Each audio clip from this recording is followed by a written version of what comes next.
The afternoon sun burned softly over the rolling hills of Greenwood Heights, where the wealthy lived behind iron gates and manicured lawns. For Naomi Carter, 33, the world inside those gates always felt like a different planet. Her old sedan creaked as she drove up the long, winding road toward the Walker Estate, one of the largest mansions in the entire county. In the passenger seat sat her 8-year-old daughter, Lila Carter, her curly black hair tied into 2 neat braids, her small brown hands clutching a well-worn math workbook. Naomi's stomach tightened as the ornate white columns of the Walker mansion came into view. Even after 2 months of working here as a maid, the place still left her breathless. Beside her, Lila pressed her forehead against the window, eyes wide with awe. "Mama," she whispered, her voice soft and full of wonder. "It looks like a castle." Naomi smiled faintly, but kept her eyes on the road. "It's just a big house, baby. Remember what I told you. Be polite, stay quiet, and don't touch anything."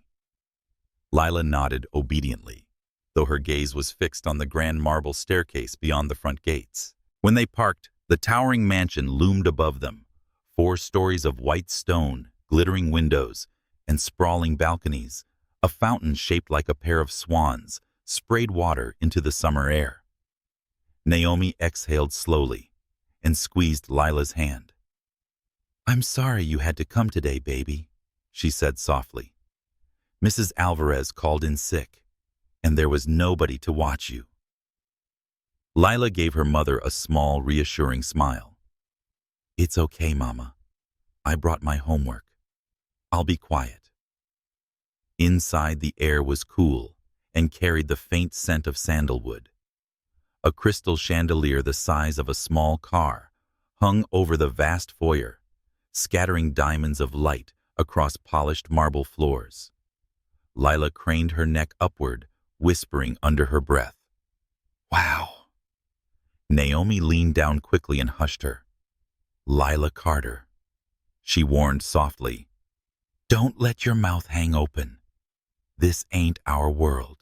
They made their way down a long hallway until Naomi stopped in front of the grand library, a room Lila had never seen before. The heavy oak doors creaked open, revealing walls lined with thousands of books stretching from floor to ceiling. And in the center of the room, beneath a skylight that bathed everything in golden light, sat the most beautiful chess set Lila had ever seen. The board was carved from black and white marble, polished so smooth it reflected like glass. The pieces weren't plastic like the ones at school. They were handcrafted in gold and silver, each shaped with delicate precision. The white pieces shone like captured sunlight, while the black pieces glimmered with an elegant darkness.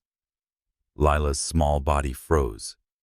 Her brown eyes widened, her lips parting, as if the pieces whispered secrets only she could hear. "Mama," she whispered, "look at that." Naomi followed her gaze and sighed, tugging Lila gently by the hand. "Don't even think about it," she said firmly. "That's worth more than everything we put together on our own. Sit at that little desk over there and do your homework." "Yes," Mama Lila said softly, though her eyes drifted back to the board. Lila sat at a small corner table and opened her math workbook, but the numbers on the page blurred. Her mind kept circling back to the chessboard. She remembered Mrs. Turner, her 3rd-grade teacher, showing their class how the pieces moved a few months ago during indoor recess. She hadn't played a real game before, but remembered the names: king, queen, rook, bishop, knight, pawn. Her gaze followed the golden king, tall and regal, standing proudly beside the elegant silver queen. The pawns looked small, but determined, lined up like an army ready for battle. And then a voice behind her said gently, "Do you like chess?" Lila jumped so hard, her pencil rolled off the table and clattered onto the marble floor. She turned, heart racing, and looked up at a tall man in his early 40s, with neatly combed dark blonde hair, pale skin, and striking gray-blue eyes. He wore a tailored navy suit, but his smile was warm, not intimidating. I wasn't touching anything, Lila stammered quickly. I was looking. The man chuckled softly.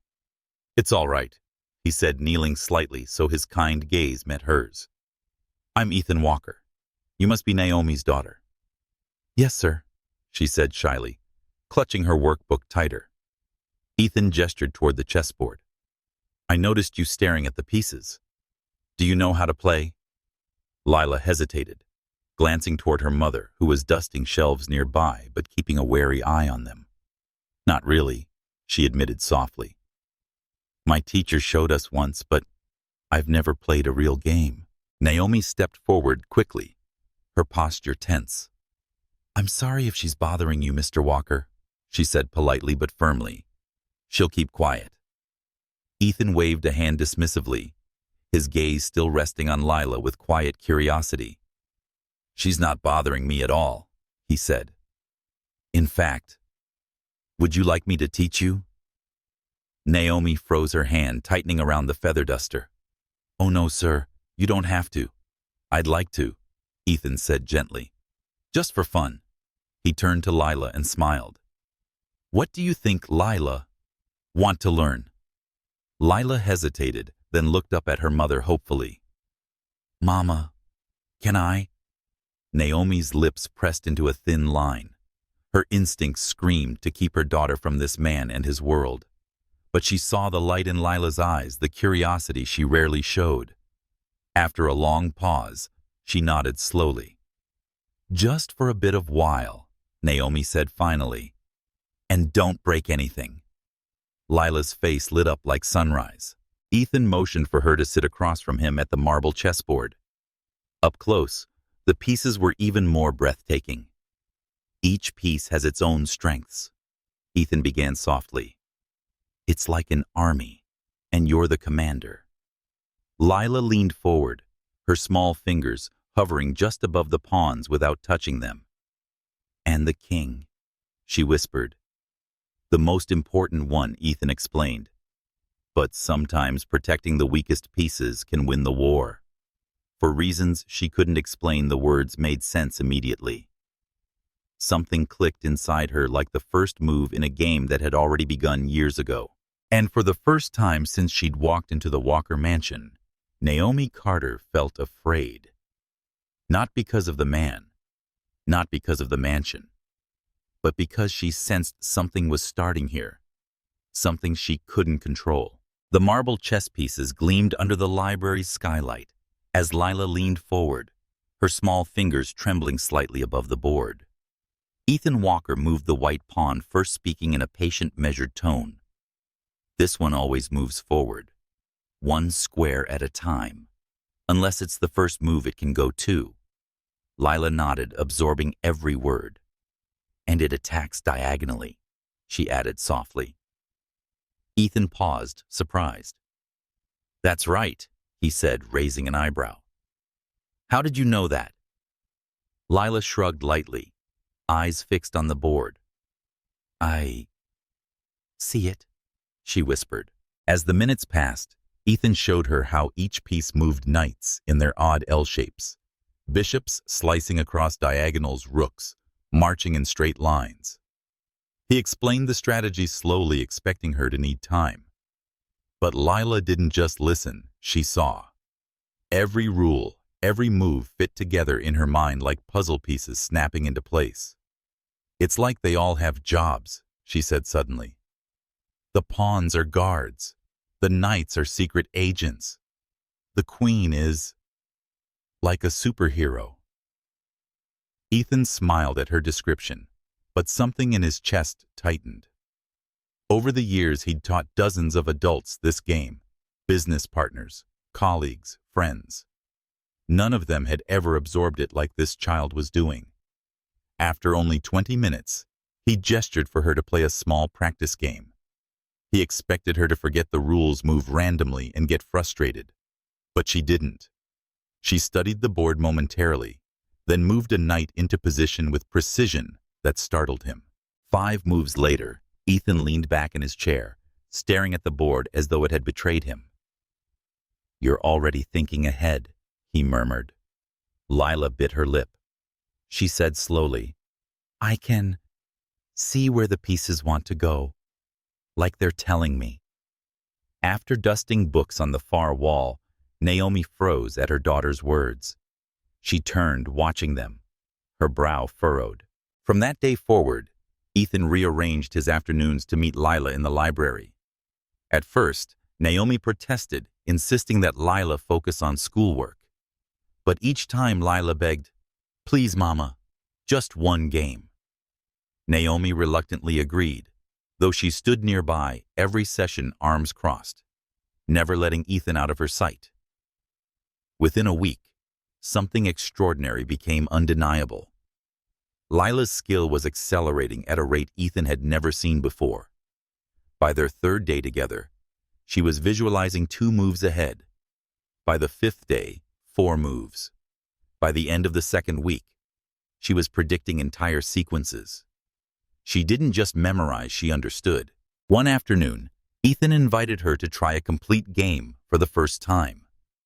The library was quiet, except for the soft ticking of a grandfather clock. Sunlight filtered through the skylight, painting squares of gold across the board. Naomi sat in the corner, polishing silver, pretending not to watch, but her sharp eyes caught every move. The first 10 moves passed in silence. Ethan noticed something unusual. Lila never hesitated. Her hand instinctively moved to the right pieces, as though she could see an invisible map no one else could. By the middle of the game, she had trapped one of his bishops without even looking at it. "Did you plan that?" Ethan asked, startled. Lila said, not looking up. 3 moves ago." For a moment he couldn't answer. A strange feeling spread through him, awe mixed with unease. When she finally lost the game an hour later, she didn't pout, sulk, or even sigh. She sat back, eyes shining, and whispered, "Can we play again?" After Naomi finished work and drove them home that night, she noticed Lila staring out the window silently. "What's on your mind, baby?" Lila hesitated, twisting a braid around her finger. "Mr. Walker's different," she said softly. "Different how? He doesn't talk to me like I'm a kid. He explains things like, I can do them." Naomi's hands tightened on the steering wheel. "Just remember, Lila, his world isn't our world." "But Mama," Lila said, brow furrowed, "when he smiles, it feels like he knows me." Naomi didn't respond. Instead, she turned up the radio, hoping the music would drown out the worry in her chest. Ethan, meanwhile, sat alone in the grand library long after everyone had gone home. The golden chess set remained where they'd left it, pieces frozen mid-battle. He poured himself a glass of whiskey and stared at the board, his mind replaying the day's game. Something about how she thought her instincts, her focus, her gray-blue eyes pulled at him in ways he couldn't name. With a deep sigh, he reached into his desk drawer and pulled out an old photograph. A younger Ethan stood beside a smiling woman with warm brown skin and gentle eyes, Naomi Carter, almost a decade ago. They looked happy, carefree, before everything had fallen apart. His fingers brushed the photograph's edges before he tucked it back into the drawer. The next afternoon, during another game, Lila made a quiet confession that caught Ethan off guard. "Last night, I dreamed the pieces were dancing," she said softly. "But not randomly, like they were following a secret song." Ethan paused mid-move, studying her face. "Do you dream about chess a lot?" She nodded. "Sometimes. And sometimes." She hesitated, then whispered, "I dream I have a dad." Naomi, dusting shelves nearby, froze. Her hand slipped, and her rag fell silently to the floor. Ethan swallowed hard, forcing himself to keep his expression neutral. "What's he like?" he asked gently. Lila smiled faintly. "He has kind eyes and gray hair, and he teaches me things." Ethan's chest tightened painfully. Before he could respond, Naomi interrupted sharply, her voice tighter than usual. "Lila, focus on your game." The warmth in the room evaporated instantly. That evening, Naomi confronted Ethan in private. "You need to stop," she said, her voice low and firm. Ethan looked genuinely confused. "Stop what?" "Whatever this is," Naomi snapped, gesturing toward the library. "She's 8. She doesn't need pressure. She doesn't need attention. And she definitely doesn't need your world interfering with her life." Ethan set down his glass and met her gaze evenly. "Naomi, I'm not trying to interfere. She's remarkable. You know that." Naomi's jaw tightened. "She's a little girl," she said softer now. "My little girl." For a long moment they stood in silence, the weight of unspoken truths filling the space between them. But that night, as Ethan closed the library doors, he couldn't shake the thought that kept gnawing at him. Why does she feel so much like mine? And though Naomi refused to admit it even to herself deep down, she was asking the same question. Neither realized that Lila's extraordinary gift had already set them on a path that would unravel everything they thought they knew. Late one night, the soft hum of passing traffic drifted through the thin walls of Naomi's small apartment. In the living room, a single lamp cast a dim circle of light over the kitchen table, where Naomi sat alone, her elbows resting on the wood, her hands tangled in her curls. In front of her lay an old shoebox, its cardboard edges fraying with age. She hesitated before lifting the lid. Inside were photographs, faded letters, and memories she had spent nearly a decade trying to forget. Her trembling fingers brushed over one picture before she stopped closing the box quickly and shoving it aside. From the hallway, a soft voice startled her. Mama Naomi turned, finding Lila in her pajamas, rubbing her sleepy eyes. "What are you doing up, baby?" Naomi asked gently. "I wanted water," Lila murmured, padding over to the table. Her gaze drifted curiously to the box Naomi had just pushed away. "What's that? Just old pictures?" Naomi said too quickly, her tone tight. "Nothing you need to worry about." But before Naomi could move the box, Lila saw one photo peeking out beneath the lid. A young Naomi smiling next to a tall man with gray-blue eyes and an easy laugh. Lila frowned, puzzled. "Mama, who's that man?" Naomi's breath caught. For a moment, she said nothing, her hands freezing on the table. Then, forcing a smile, she shook her head. "Nobody important," she whispered, placing the lid firmly back on the box. "Go back to bed, sweetheart." The next afternoon at Ethan's mansion, the library was silent, except for the soft tap of chess pieces, as Lila studied an endgame puzzle Ethan had set up for her. Her brow was furrowed, her lips pressed tight as she traced possible moves in her mind. Naomi stood by the window, her arms folded, watching with equal parts pride and unease. Ethan leaned casually against the table's edge, observing Lila's concentration. "You're close," he said quietly. 2 moves from victory. Lila bit her lip, whispering to herself, "If I move the knight here, she takes my pawn. Then I take her bishop." Her hand darted to the queen, sliding it across the board with certainty. "Checkmate," she said softly. Ethan froze. It was exactly right. He stared at her for a long moment, before finally exhaling, shaking his head in disbelief. "Lila," he murmured, "do you know how rare this is? How fast are you learning?" Lila only smiled faintly, brushing her fingertips over the silver queen, as if it were alive. "I don't know," she said softly. "It just makes sense." That evening, Ethan sat alone in his study, an untouched glass of whiskey beside him. He unlocked the bottom drawer of his desk and pulled out the photograph he'd looked at before, the same one Naomi had hidden in her shoebox. There they were, frozen in time, Ethan and Naomi smiling in front of a sunset-lit pier. 2 young people who hadn't yet learned how fragile happiness could be. He traced Naomi's face with his thumb, his jaw tightening. 9 years. 9 years since she left without a word. 9 years without knowing Lila existed. And now, here was this child, brilliant, instinctive, impossibly gifted, sitting across from him daily with his eyes. The following weekend, Naomi took Lila shopping for school supplies. They walked through crowded aisles, but Lila wasn't paying attention to markers or notebooks. "Mama," she said suddenly, "did you know Mr. Walker used to know you?" Naomi stiffened, carefully placing a folder back on the shelf. "Why do you ask that?"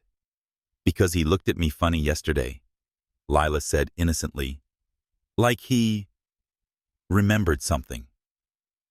Naomi knelt to Lila's height, brushing her hands gently along her daughter's arms.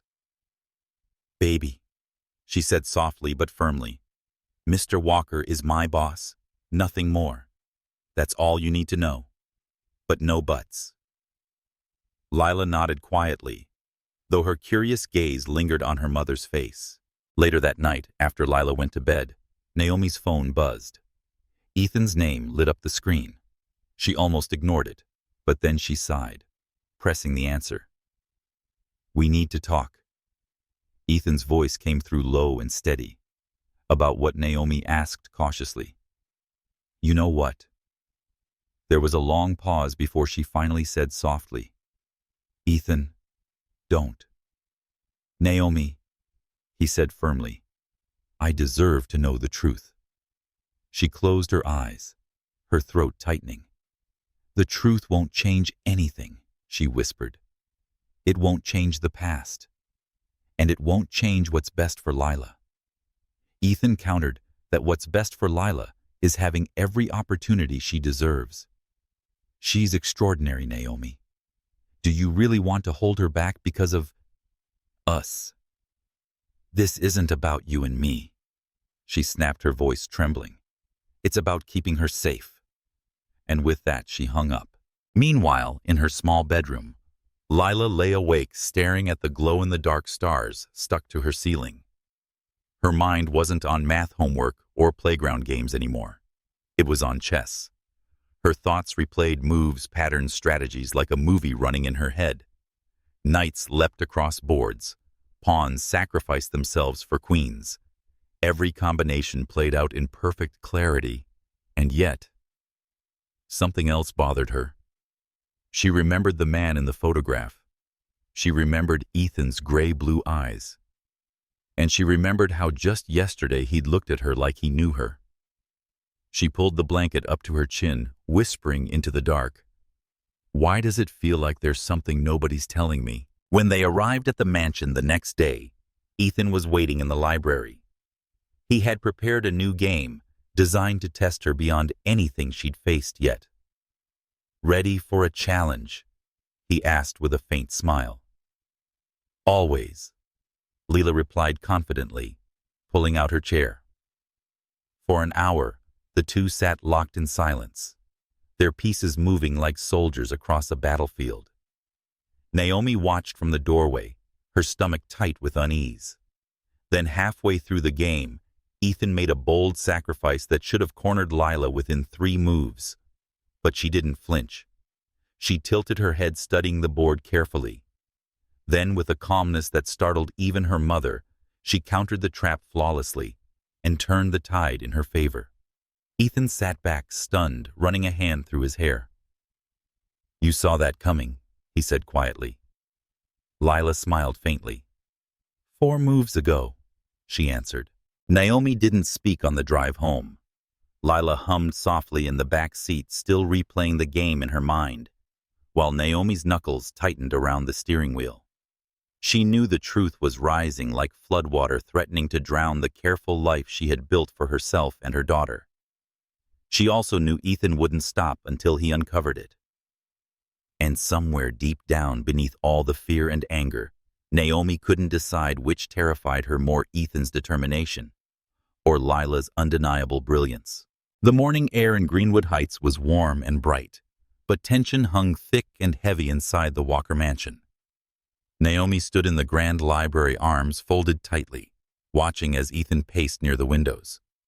The polished chessboard gleamed between them, its golden and silver pieces perfectly arranged. "I don't understand why this is necessary," Naomi said finally, her tone sharp.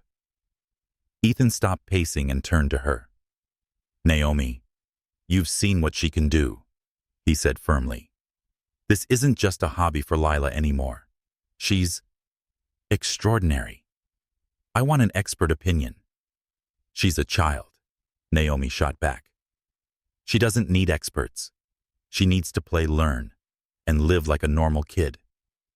"I'm not taking that away from her," Ethan said gently, lowering his voice. "But don't you want to know what's possible for her?" Naomi hesitated, pressing her lips together.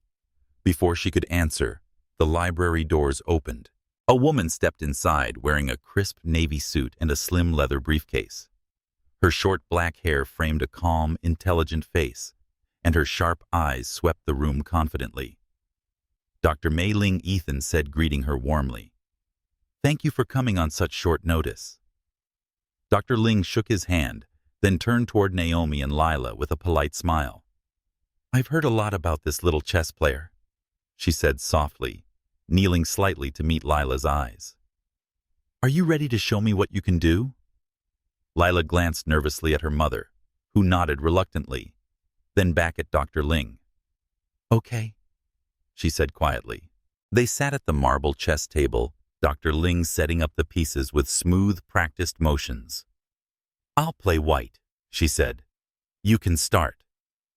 Lila hesitated for only a moment before moving her pawn 2 squares forward.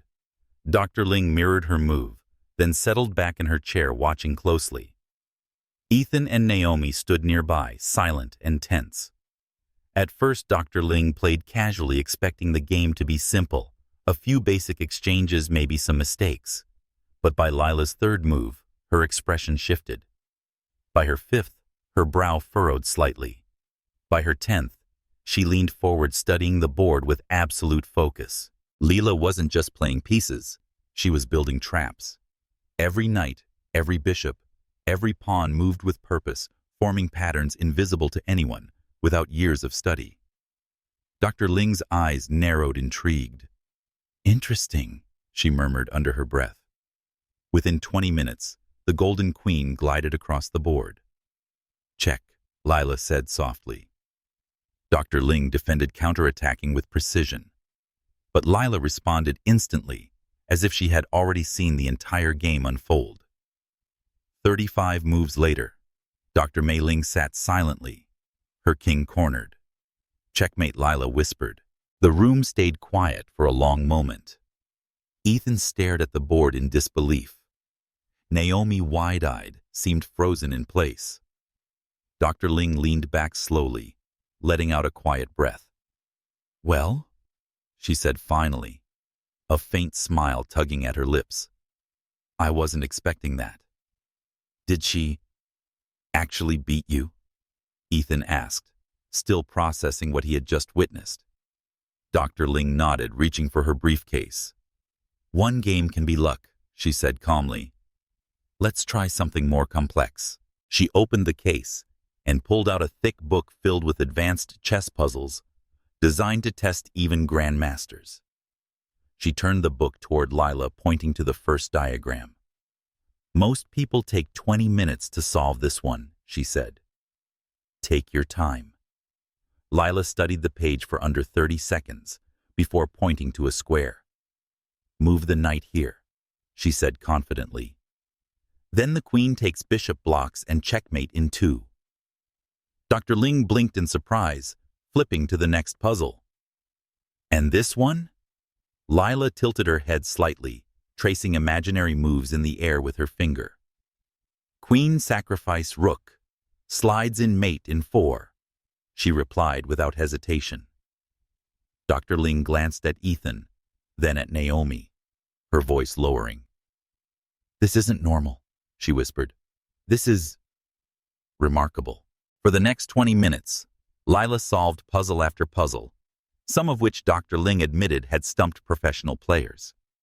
She didn't just get them right, she got them fast, her eyes bright with focus, her small hands hovering above the diagrams, like she could see 10 steps ahead. When they finally stopped, Dr. Ling closed the book gently and sat back, folding her hands together. "Mr. Walker," she said softly. "Naomi? I've been teaching chess for over 20 years. I've trained national champions, worked with grandmasters, and discovered prodigies."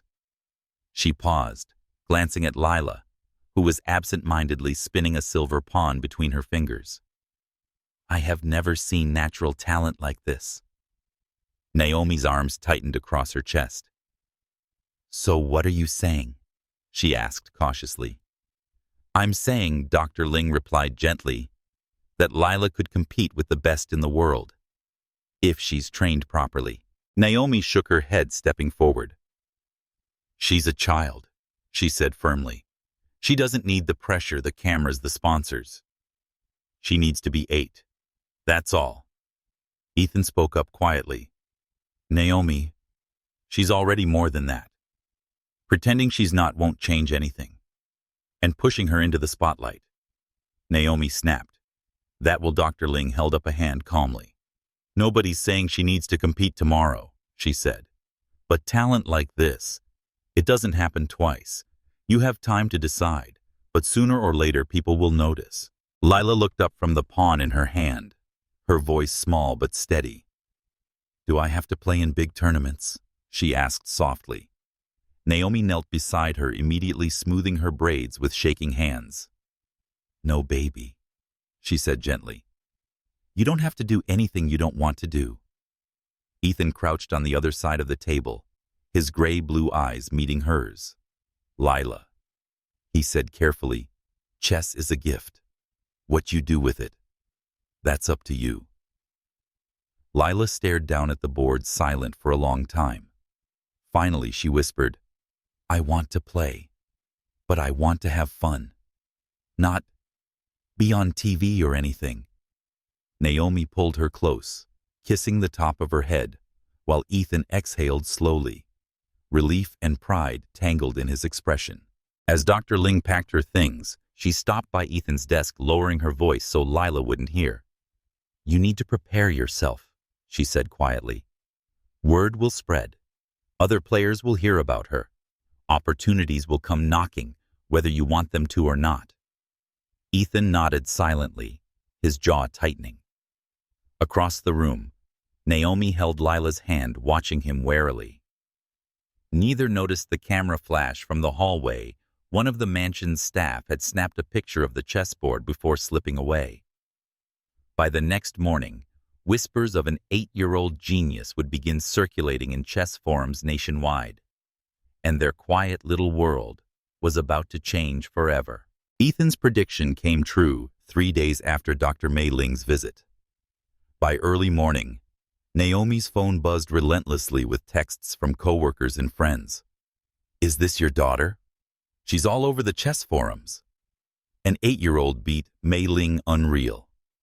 Naomi rubbed her forehead, scrolling past photos taken in Ethan's library. Lila bent over the marble board, her tiny hands moving a golden queen into checkmate. Her heart pounded. They hadn't even told anyone about Dr. Ling's test. Someone at the mansion must have leaked it. When Naomi arrived at work that afternoon, the mansion was buzzing.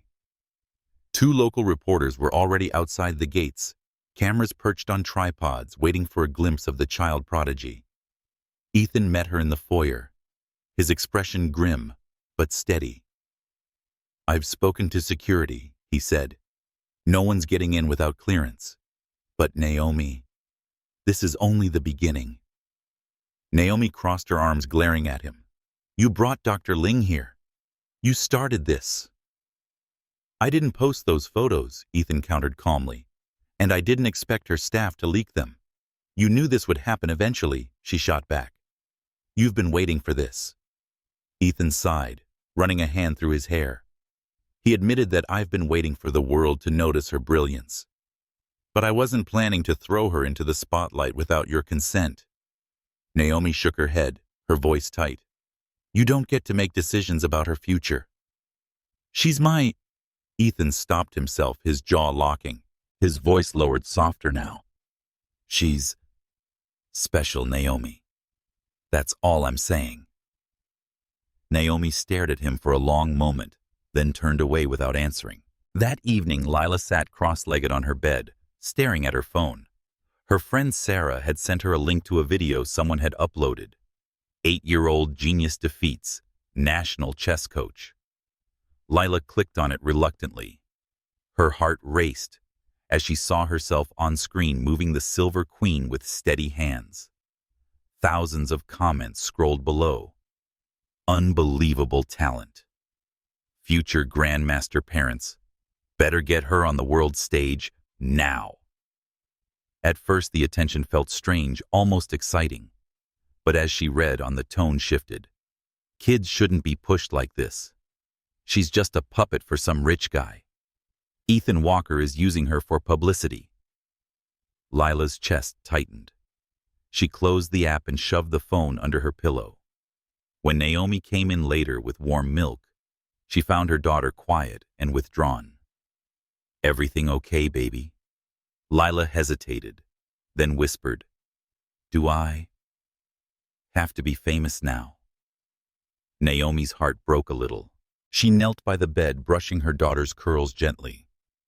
"No, sweetheart," she said softly. "You don't have to do anything you don't want to do." Lila nodded, though her eyes didn't quite believe it. The next day, Ethan called Naomi into his office. A sleek man in a charcoal suit sat waiting a representative from a prestigious chess academy in New York. "Ms. Carter," he said smoothly, "we've been following Lila's progress. We want to offer her a full scholarship, private coaching, international tournaments, the works." Naomi's jaw tightened. "She's 8, she said flatly. "She belongs in school with her friends." The man replied that she could be a world champion by 12, as if that settled everything. Ethan leaned forward, his voice measured but intense. "Naomi, listen to him. Opportunities like this don't come twice. She could have the best teachers, the best resources, and the least normal childhood imaginable." Naomi interrupted sharply. "Absolutely not." The representative glanced between them awkwardly before Ethan finally dismissed him. When the door closed, the silence between them was sharp and heavy. "You can't make these decisions for her," Naomi said finally, her voice low but shaking. Ethan exhaled slowly, leaning back in his chair. "And you can't pretend she's just another kid. She's not. You know she's not." Naomi's hands clenched into fists. "Exactly," she whispered fiercely, "which is why I must protect her." That night, Lila sat in the library, her fingers absently tracing the golden knight on the chessboard. Ethan approached quietly, pulling up a chair across from her. "Rough day?" he asked gently. She shrugged, avoiding his gaze. "Everyone's talking about me," she said softly. "Even kids at school. Emma says I'm going to be famous." Ethan smiled faintly. "Do you want to be?" Lila shook her head. "I want to play. I like the way the pieces move. That's all." He leaned forward, lowering his voice. "Then that's all you have to do. Play, because you love it, not because anyone expects you to." For the first time all day, Lila smiled a little. But Naomi wasn't smiling when she came to collect her daughter. "We need to talk," she said firmly, pulling Ethan aside. "About the academy. About all of this," she said sharply. "The photos, the videos, the reporters. This is out of control." Ethan rubbed his temples, choosing his words carefully. "Naomi, I promise you I'm not using her for anything. I want her to have options. And what if the options break her?" Naomi demanded. "What happens when the world starts expecting her to win every single game? What happens when she's not just Lila Carter anymore, but Lila Walker, America's chess prodigy?" Ethan froze at the name, something flickering in his expression. Guilt, longing, something unspoken. "Don't," Naomi whispered, realizing her slip. "Don't you dare." For a moment, neither spoke. The air between them felt heavy, charged with everything they weren't saying. Later that night, Naomi sat at the kitchen table, long after Lila had gone to bed. She stared at the old shoebox again, fingers tracing the worn edges. Inside was the photograph she kept, trying to forget herself, and Ethan smiling, like they belonged to another life. She'd left to protect her daughter from this world, the cameras and whispers, and the suffocating weight of wealth and judgment. But the truth circled closer daily, and Naomi felt powerless to stop it. Across town, Ethan sat alone in his study, staring at the same photograph he carried in his desk drawer. Two people. One past, one brilliant little girl who connected them in ways neither of them could outrun. And neither knew that everything was about to spiral further when the invitations arrived. The first national chess tournament was already calling Lila's name. 3 weeks later, Naomi's old sedan rolled into the crowded parking lot of the Riverside Grand Hotel, the National Junior Chess Championship site.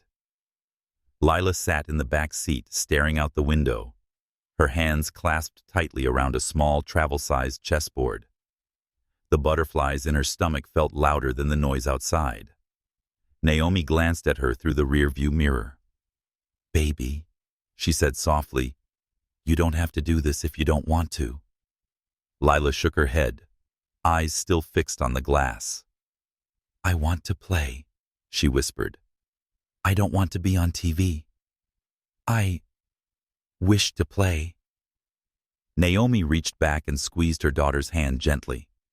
"Then that's all you focus on. One move at a time." Inside the hotel, the grand ballroom buzzed with energy. Dozens of chessboards sat arranged in perfect rows beneath glittering chandeliers. The air smelled faintly of polished wood and nervous anticipation. Children from across the country, some wearing crisp blazers embroidered with academy logos, moved between tables, while parents whispered strategies in hushed tones. Coaches circled like hawks, studying opponents and taking notes. Ethan was already waiting near the registration desk, a small bag slung over his shoulder.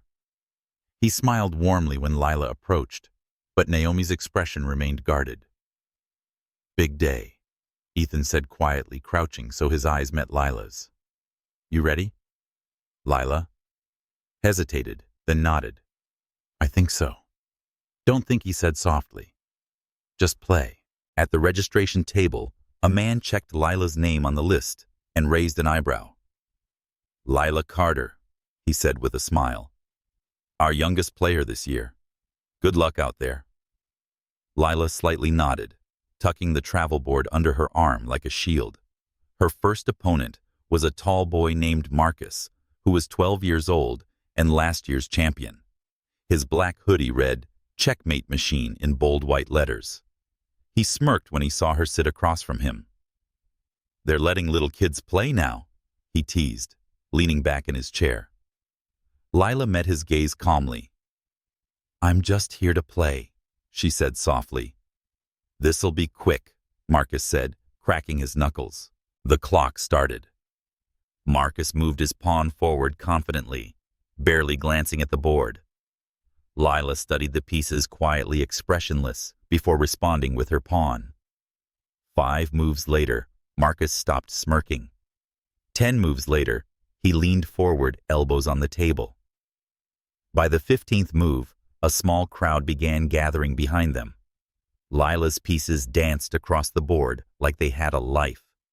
Every knight leapt with precision. Every bishop sliced with intent, her strategy unfolding seamlessly. Marcus tapped his fingers nervously against the table as whispers spread through the watching crowd. "She's 8. Did you see that trap? She just sacrificed her rook. Oh my God, that's brilliant." 25 minutes in, Lila slid her queen diagonally with quiet certainty. "Checkmate," she said softly. The crowd erupted into murmurs. Marcus stared at the board, stunned into silence, before finally leaning back with a low laugh. "Wow," he admitted, shaking his head. "Guess I'm not the machine today." Lila smiled shyly, reaching across the board. Thanks for the game. She won her second match against a 10-year-old from Texas, her third against a 13-year-old from New York, and her fourth against a girl who'd been training since kindergarten. By the end of the day, her name climbed to the top of the leaderboard, 4 wins, 0 losses. But success came with something Lila hadn't expected: attention. Reporters circled after each game, shoving microphones toward her tiny frame. Cameras flashed as parents whispered about the mystery prodigy who'd appeared out of nowhere.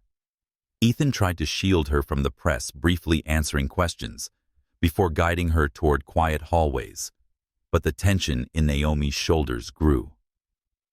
That night, back in their hotel room, Naomi watched her daughter sleep curled against the pillow, tournament badge still hanging around her neck. Ethan knocked softly on the door and stepped inside. "She's fantastic," he said quietly. Naomi nodded, arms folded tightly. "That's what scares me." Ethan frowned. "Why?" She turned to face him, her voice low and sharp.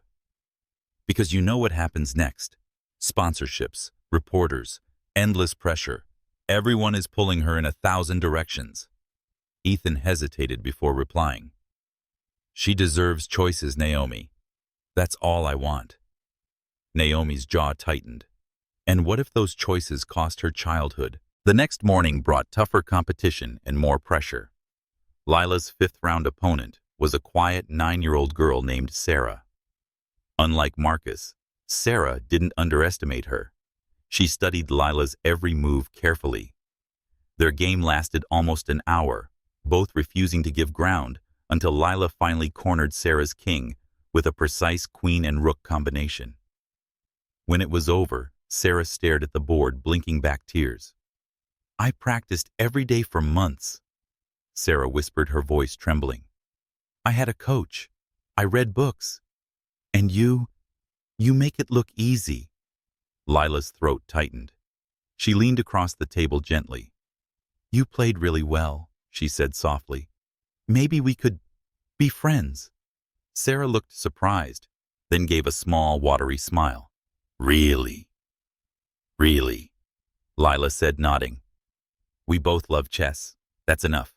By the end of the 6th round, Lila had 6 straight wins and qualified for the tournament finals, the youngest competitor ever to do so. The news spread instantly. National outlets picked up the story: 8-year-old prodigy storms National Chess Championship. As they walked through the hotel lobby, people whispered and pointed, some asking for photos. Lila held Naomi's hand tightly, her usually steady gaze downcast. "Mama," she whispered, "why is everyone staring?" Naomi knelt, pulling her close. "Because they're amazed, baby, but you don't have to think about them. Just play your game." Across the lobby, Ethan watched the two of them, his expression conflicted: pride, battling with something heavier, something unspoken. That night, as Naomi tucked Lila into bed, the little girl hesitated before speaking. "Mama." "Yes, baby. Why do I feel like everything's changing?" Naomi froze, brushing a hand gently over her daughter's forehead. "Because it is," she admitted softly. "But no matter what happens, I'm here. Always." Lila nodded slowly, her eyelids heavy. But long after her daughter drifted asleep, Naomi sat awake, staring at the city lights. The tournament had begun as just a game. Now it was something else, bigger, louder, and far beyond her control. She thought of Ethan, their past, and the secret she had buried for 8 years. And deep in her chest, fear whispered the truth she didn't want to face. This wasn't just about chess anymore. The hotel room was quiet, except for the faint hum of the air conditioner. Outside, the city sparkled under the night sky, but inside, Naomi sat at the small table staring at a cup of untouched tea. Lila had fallen asleep hours ago, curled on the bed with her little chess set still open beside her. Tomorrow was the championship final, the biggest game of her life so far. Yet Naomi's thoughts weren't on the board. They were on Ethan, in the past, on everything she had spent years avoiding. A soft knock at the door pulled her from her thoughts. She hesitated, then opened it to find Ethan standing there, his expression unusually serious. "We need to talk," he said quietly. Naomi stepped aside without a word, closing the door softly behind him. Ethan glanced towards the bed, lowering his voice. "She's asleep." Naomi nodded, folding her arms. "Good, because this conversation isn't for her ears." For a moment, neither spoke. The silence stretched between them, heavy and familiar. Finally, Ethan broke it. "Naomi, I need you to be honest with me." About what? She asked warily. He met her gaze steadily, his gray-blue eyes unwavering. "Lila," he said softly. "She's mine, isn't she?" Naomi's breath caught. Her hands clenched at her sides, but she didn't answer immediately. "Don't do this now," she whispered, shaking her head. "Not the night before her final." Ethan said, "I can't keep pretending," his voice low, but steady. "Every time I look at her, Naomi, I see it. Her eyes, her mind, the way she thinks. Please tell me." Naomi closed her eyes, taking a shaky breath. "Yes," she said finally, her voice barely audible. "She's yours." The words hung in the air like thunder. Ethan sank into the nearest chair, his shoulders stiff, his jaw clenched. "Why didn't you tell me?" he asked quietly, almost to himself. Naomi swallowed hard, forcing herself to meet his gaze. "Because I knew what would happen," she whispered. "The cameras, the gossip, the judgment. I wanted her to have an everyday life away from all of this." "You should have given me the choice," Ethan said sharply, his voice cracking. 9 years, Naomi. 9 years without knowing I had a daughter." Naomi's own voice trembled, but her words were firm. "And what would you have done?" she demanded softly. "Brought us into your world of constant headlines. Do you know what they would have said about me? About her, I wouldn't let her grow up being treated like someone's mistake." Ethan leaned forward, elbows on his knees, his hands tangled in his hair. "She's not a mistake," he said fiercely, his voice rough. "She's the best thing I never knew I had." Naomi's anger softened for a moment, but only for a breath. From the bed, a quiet voice broke the silence. Mama Naomi turned sharply to see Lila sitting up, rubbing her eyes. "What's going on?" Naomi froze, caught between panic and guilt. Ethan stood slowly, his expression softening as he looked at his daughter. "Sweetheart," he began carefully, "and we talked about you." Lila blinked sleepily, confusion flickering across her face. "About me?" Naomi sat on the edge of the bed, reaching for her hand. "Baby," she said gently, "there's something we should have told you a long time ago." Lila looked from her mother to Ethan, her small fingers tightening around Naomi's. "What is it?" Naomi hesitated, glancing at Ethan before whispering, "Ethan isn't just Mr. Walker. He's your father." The room was silent for a moment, except for the distant hum of traffic outside. Lila stared at her mother, then at Ethan, her expression blank with shock. What?" she asked softly. Ethan knelt beside the bed, his voice steady but gentle. "It's true, Lila. I'm your dad. I should have been here. I should have told you sooner. But I didn't know." Her breathing quickened as she tried to process the words. "You didn't know, but Mama did," she whispered, looking at Naomi with wide, uncertain eyes. Naomi swallowed hard, guilt flashing across her face.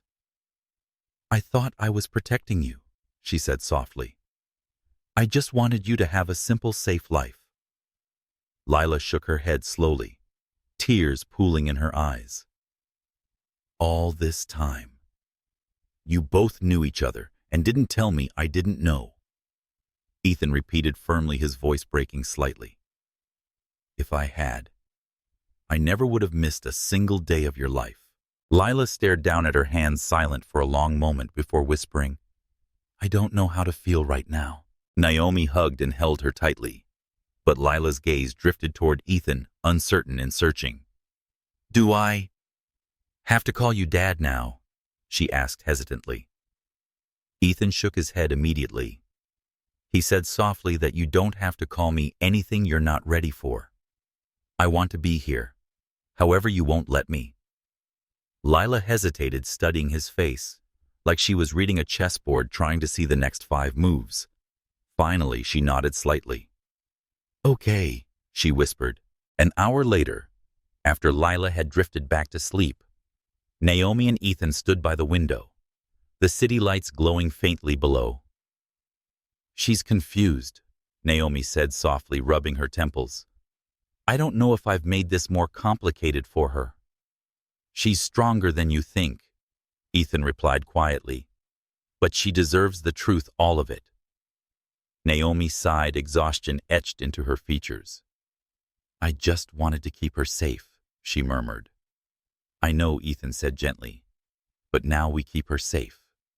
Together. Naomi hesitated before nodding, though their tension remained unspoken and fragile. The next morning, the world felt different as Lila prepared for the biggest game of her life. She wasn't just a chess prodigy anymore. She wasn't just Naomi's little girl. Now she was Ethan Walker's daughter too. And as she stepped into the tournament hall, gripping her mother's hand in one and a small silver knight in the other, she whispered to herself, one move at a time. The grand ballroom of the Riverside Grand Hotel was silent, except for the faint hum of ceiling lights and the soft rustle of papers. Hundreds of people filled the seats surrounding the championship stage, their voices hushed with anticipation. At the center of it all, a single chessboard gleamed beneath the spotlight's polished wood, carved ivory pieces, and 2 clocks waiting to count down history. Lila stood near the entrance, gripping the strap of her small bag tightly. Her heart thudded in her chest as she scanned the crowd, catching sight of dozens of cameras trained on the stage. Naomi knelt beside her, holding both of her daughter's hands. Listen to me, she whispered gently. It's just you and the board. Forget the people, forget the cameras, forget everything else. One move at a time, baby. Lila nodded, though her throat felt dry. She glanced past her mother and spotted Ethan standing nearby. His arms crossed, his expression calm but unreadable. When their eyes met, he gave her a slight, steady nod. No words, just reassurance. The tournament director called her name, and Lila stepped onto the stage. Her opponent, David Martinez, was already seated tall, confident, and widely regarded as the next big name in junior chess. He'd won 5 national titles in a row and was considered unbeatable. David offered his hand, his expression polite but firm. Good luck, he said evenly. You too, Lila replied softly, shaking his hand. The audience quieted as the director spoke into the microphone. Ladies and gentlemen, welcome to the final round of the National Junior Chess Championship. On board, 1 David Martinez versus Lila Carter. Applause rippled through the room before fading back into silence. The clock started. David opened with an aggressive king's pawn move, a classic opening, fast and confident. Lila responded in kind, her small hand steady as she mirrored his move. For the first 10 moves, the board developed evenly. Knights danced into place, bishops carved silent diagonals, and rooks claimed their columns like soldiers securing ground. But David's style was relentless. He attacked early, forcing trades and setting subtle traps to lure her into mistakes. Lila sat perfectly still, her eyes scanning the board, tracing patterns invisible to most. Her breathing slowed. The chaos faded, replaced by focus. By the 20th move, the match had become a battle of precision. The crowd leaned forward, watching as two strategies unfolded like mirror images. David's structured, disciplined offense against Lila's fluid, instinctive creativity. Naomi sat in the front row, clutching the edge of her seat so tightly, her knuckles turned white. Ethan sat beside her, his hands clasped together, watching intently, but silently. Every few moves, Lila glanced briefly at the audience, and each time she caught Ethan's calm gaze. It anchored her, steadying her nerves when her thoughts began to spiral. Then came the turning point. David sacrificed a knight unexpectedly, a bold move designed to break Lila's defenses and pressure her king. Gasps rippled through the crowd. Lila studied the board, silently tracing the possible sequences in her mind. 3 moves ahead, his attack looked unstoppable. But 5 moves ahead, there it was, a trap. She slid her rook into position, ignoring the murmurs from the audience. David frowned, leaning forward, his confident mask faltering for the first time. An hour passed. Then another. Neither player yielded ground. By the 3rd hour, the board had transformed into a delicate battlefield of sharp edges and fragile defenses. Lila was calm, but inside her chest her heart pounded like a drum. She could hear faint whispers from the crowd. She's holding her own. David's getting frustrated. Look at her focus. She's not even blinking. Across the board, David hesitated longer with each move. He wiped his palms against his jeans, his usual swagger replaced by careful calculation. Then, at move 42, Lila saw the sequence she had been searching for, hidden deep in the chaos. She gently picked up her queen and placed it onto a seemingly dangerous square. The audience gasped. Naomi's breath caught. David stared at the move, confused, trying to understand. After several minutes, he smirked faintly and took her queen, thinking he had won. But Lila's hand was already on her bishop. She slid it diagonally, softly whispering the words, "Check." David's smirk faded instantly. His king had nowhere safe to go. 1 move later, Lila placed her knight gently onto the board. "Checkmate," she said, barely louder than a breath. For a moment, the ballroom was silent. Then it erupted in cheers and applause, cameras flashing like lightning. Naomi covered her mouth with trembling hands, tears streaming down her cheeks. Ethan stood frozen, his chest tight, watching his daughter smile shyly beneath the roar of hundreds of voices chanting her name. David leaned back in his chair, staring at the board, before laughing softly and extending his hand. That, he said sincerely, was the best game I've ever played. Lila shook his hand politely. "Thank you," she whispered. The tournament director approached, holding a gleaming golden trophy nearly as tall as Lila. "Ladies and gentlemen," he announced proudly, "your national junior chess champion, Lila Carter." The crowd rose to its feet, the sound deafening. Reporters surged toward the stage as flashes of light bathed her trim figure. But instead of basking in the applause, Lila turned instinctively toward the front row. Her gaze found Naomi first, who nodded proudly through her tears. Then her eyes shifted to Ethan, whose expression was unreadable pride, love, and something heavier, all tangled together. Lila hesitated, then smiled faintly, clutching the trophy to her chest. Later that evening, after the ceremony, they sat together in the quiet hotel rooftop garden. The city stretched out beneath them, buzzing softly with life. Lila rested the trophy on the bench beside her, her legs swinging slightly as she stared at the skyline. "I didn't think I was going to win," she admitted quietly. Ethan leaned forward, elbows on his knees. "You didn't win because you're supposed to," he said softly. "You won because you earned it." Naomi reached over, brushing a loose braid behind Lila's ear. And because you love the game, she whispered. Lila smiled faintly, but her gaze dropped to her hands. Everyone was watching, she said softly. It felt big, too big. Ethan placed a reassuring hand on her shoulder. It is big, he said gently, but that doesn't mean you have to be anyone other than yourself. Somewhere in the distance, faint fireworks popped over the river as the city celebrated its newest champion. But on that rooftop in the quiet night air, it wasn't about trophies or headlines. It was about a girl who'd played the game of her life, a mother who'd fought to protect her, and a father who'd finally begun to find his place. For the first time, they sat together as something fragile and new, a family learning how to move forward one piece at a time.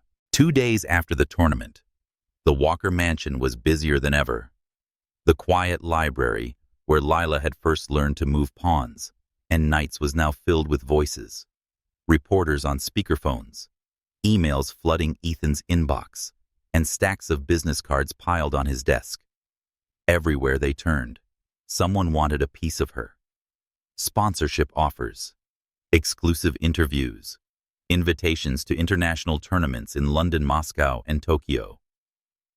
The chess world wanted to see more of Lila Carter, the youngest national champion in history.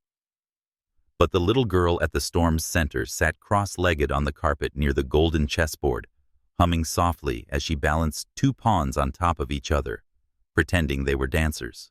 Naomi stood by the doorway, arms crossed tightly, watching Ethan scroll through yet another email. "This is out of control," she said quietly, her voice low but firm. Ethan looked up exhausted but steady. "I know," he admitted, "but we can't stop the world from noticing her." "Then we should slow it down," Naomi said sharply. "She just played the biggest game of her life, and you want to send her halfway across the planet." Ethan pushed his chair back and stood, running a hand through his hair. "I don't want to send her anywhere," he said softly. "But, Naomi, these aren't small offers. We're talking scholarships, elite training opportunities most kids never get." Naomi shook her head, frustrated. "Opportunities come with expectations. Pressure, cameras, headlines. I won't let all of this swallow her." Across the room, Lila tilted her head, listening quietly, without looking up. "I can hear you," she said softly, still balancing the pawns. Both adults turned, caught off guard. Lila placed the pieces back on the board and finally looked at them. Her expression was calm, but serious. "Do I get to choose?" she asked. The question hung in the air, heavy and fragile. Naomi knelt beside her, brushing a loose braid behind her ear. "Of course, baby," she said softly. "You get to choose everything." Lila's gaze shifted to Ethan, who nodded slowly. "You're the one playing the game," he said quietly. "Not us. Whatever you want. We'll figure it out together." That night, the 3 sat at the kitchen table in Naomi's apartment, away from reporters and flashing lights. A small lamp cast a warm glow over the tabletop, where Lila's little travel chessboard sat open between them. "I don't want to go to every tournament," Lila said, finally tracing her finger along the squares. Naomi reached over, holding her hand gently. "You don't have to, sweetheart, but I still want to play?" Lila continued. "I want to get better. I just don't want people watching me all the time. I don't like the cameras." Ethan leaned forward, resting his forearms on the table. "Then we start small," he said calmly. "We control what you do, who you talk to, and where you play. No one decides for you but us and you." Lila smiled faintly, her shoulders relaxing for the first time in days. A week later, an unexpected visitor arrived at the mansion. Grandmaster Alexander Petrov, the reigning world chess champion. Tall and imposing with sharp blue eyes and a thick Russian accent, he stepped into the library, where Lila was solving puzzles on her tablet. "So," Petrov said, folding his arms, This is the little genius everyone is talking about. Lila blinked up at him, setting the tablet aside. I'm not a genius, she said softly. I like chess. Petrov chuckled, shaking his head. He pointed at her. This is why you are dangerous. You play because you love it, not because you want trophies. They played a friendly game on the golden board, while Naomi and Ethan watched from across the room. Petrov won, but only barely. And afterwards, he sat back smiling proudly. You have a gift, he said firmly. But don't let anyone change the way you play. Always keep the joy. The rest will come. Later, as Petrov prepared to leave, he paused by Naomi and Ethan. Be careful with her, he warned softly. Genius is fragile. If the game stops being fun, you could lose her passion forever. His words lingered long after he left. The following month was filled with decisions. Lila received dozens of invitations to compete in high-profile events, but turned most of them down. Instead, she entered only one regional tournament to play not to prove anything. In between, she spent her afternoons working with Dr. Mei Ling, not on strategy, but on finding balance, managing her focus, handling long games, and still being a kid. Ethan and Naomi began talking more and fighting less as they slowly learned to work together for their daughter's sake. Naomi kept her job managing Ethan's business schedules, but their partnership now had a different weight. They weren't just co-workers. They were parents figuring things out one step at a time. But even as they tried to protect her, fame still crept in. At the grocery store, strangers whispered when they recognized Lila. At school, reporters called asking for interviews. Online debates raged about her future. She'll be a world champion by 15. They should homeschool her and focus on chess. She deserves an everyday life. Lila sat at the kitchen table one night, staring at her laptop. Everyone's talking about me, she said quietly, her voice small. It's like I'm not even me anymore. I'm that girl. Naomi knelt beside her, pulling her into a hug. You're not theirs, baby, she whispered. You're ours, and you belong to yourself first. The following week, Lila made a decision that surprised them all. She announced over breakfast that I want to start a chess club at school. Not for trophies, not for cameras. I want to teach other kids. Some of my friends don't even have boards at home. Ethan exchanged a glance with Naomi, a quiet smile spreading across his face. He said softly, That's the best idea I've heard in weeks. Naomi reached across the table, squeezing her daughter's hand. Then we'll make it happen. Within a month, the Lincoln Elementary Chess Club was born. The library was filled with kids from 1st through 5th grade every Friday afternoon.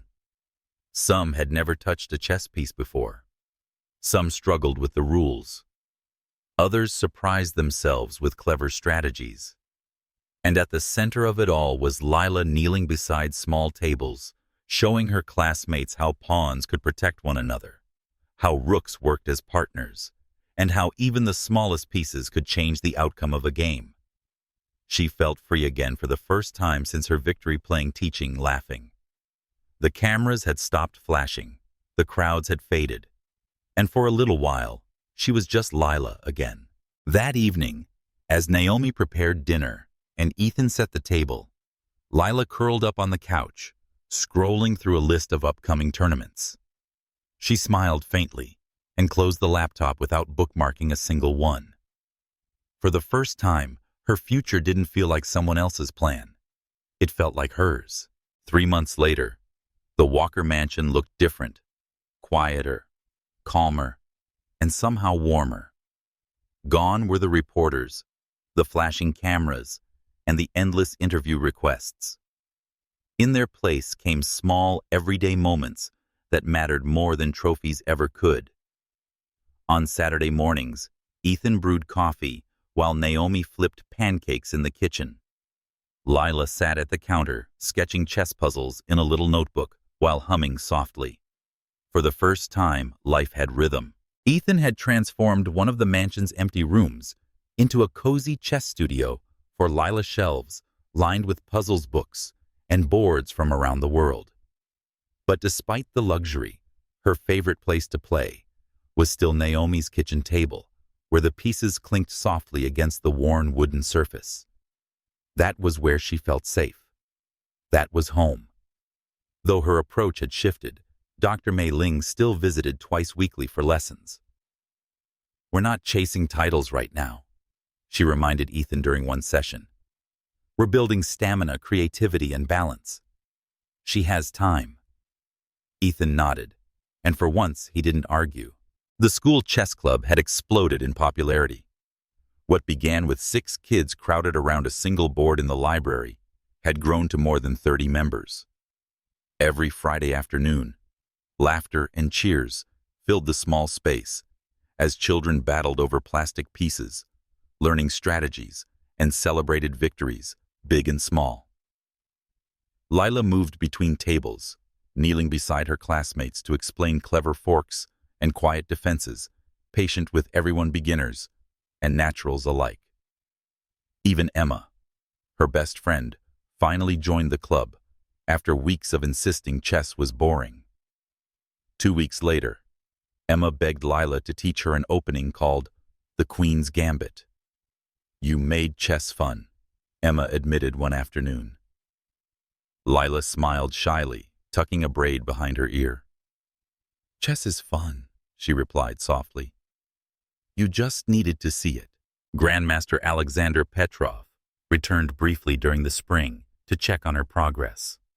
He arrived unannounced, towering like a watchful giant in the school library doorway. Lila glanced up from a match and grinned when she saw him. "Did you come to beat me again?" she teased. Petrov chuckled, shaking his head. "No," he said warmly. "I came to see if you were still playing for the joy of it." Lila gestured around the room at the excited voices, the crowded tables, and the laughter echoing off the shelves. "What do you think?" she said. Petrov smiled and nodded in approval. "Good," he said softly. "Don't lose that. Never lose that." For Naomi, the change wasn't just in Lila, but in herself. The fear that had once consumed her, the constant worry that the world would swallow her daughter, had softened. She still protected Lila fiercely, but she was learning to trust her and to trust Ethan. And Ethan, for his part, had stepped into fatherhood with quiet determination. He no longer tried to push. Instead, he learned to listen.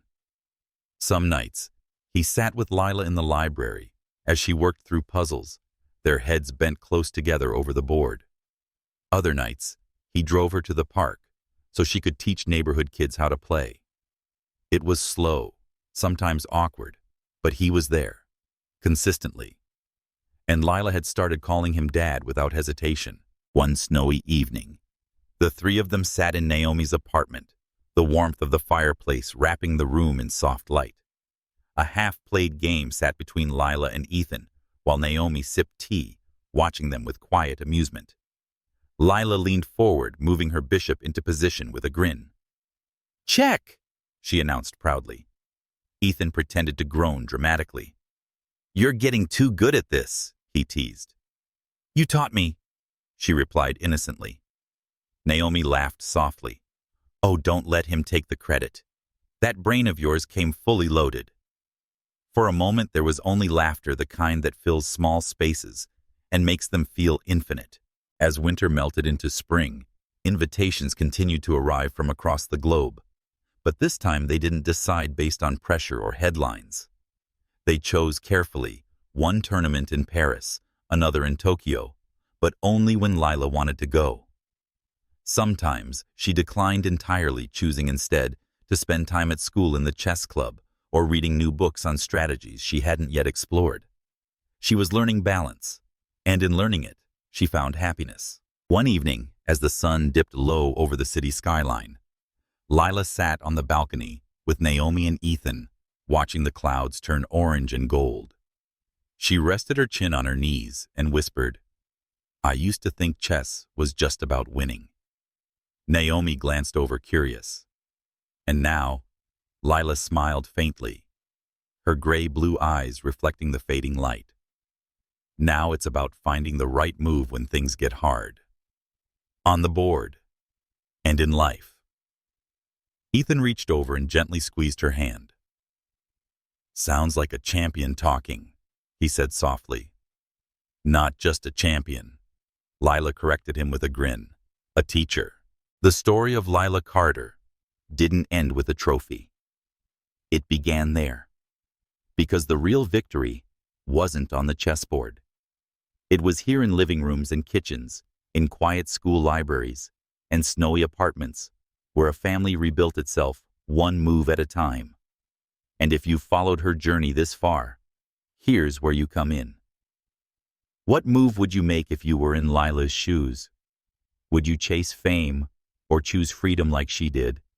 Drop your thoughts in the comments. I'd love to hear your perspective. And if Lila's story inspired you even a little, hit that like button so more people can find it. Don't forget to subscribe for more heartwarming stories like this one. After all, just like chess, life's most essential victories, they are about the choices we make.